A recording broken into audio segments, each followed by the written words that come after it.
Naipila singasing may iti panagnato ti pamasay iti tricycle iti tugigaraw na aprobaranen.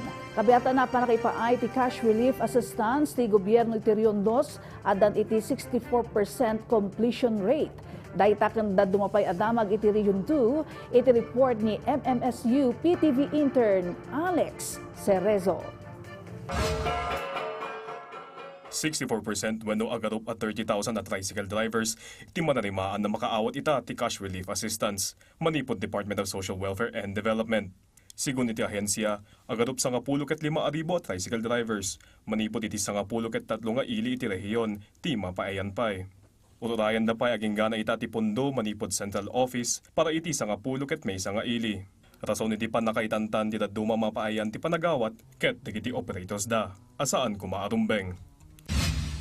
Iti Medkerino, tinagiragsak dagiti umili tinaawat da at tulong pinansyal. Iti sidong ti I Love Kerino Cares, Cash Aid Recovery and Essential Support na programa iti PLGU.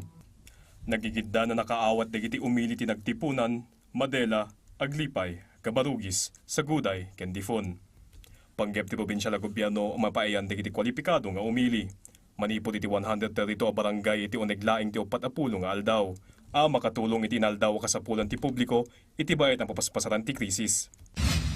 Iti Cagayan na aprobaran ti panagnato ti temporaryo a pamasay ti tricycle, ijay to Cagayan City.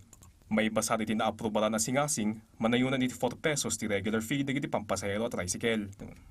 Kasumbat iti dawat digiti kapisanan ng Tricycle Operators and Drivers Association, kabayatan ti agtultuloy ang ato presyo ti petrolyo. Kabayatan na 5 pesos met tinainayon ti pamasahe digiti addaan ruta iti na mabbalan norte ken na mabbalan sur. Pirma laengen ti mayor ti uray para iti panakaipatungpal ti minimum fare increase.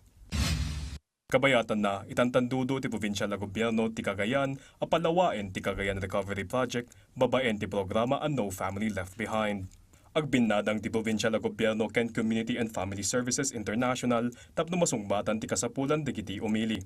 Babaen iti CFSI na ipila ti grant order iti Australian Government Department of Foreign Affairs and Trade para iti panakaipatungpal ti CRP manipod April 2025 agingga Mayo 31, 2027.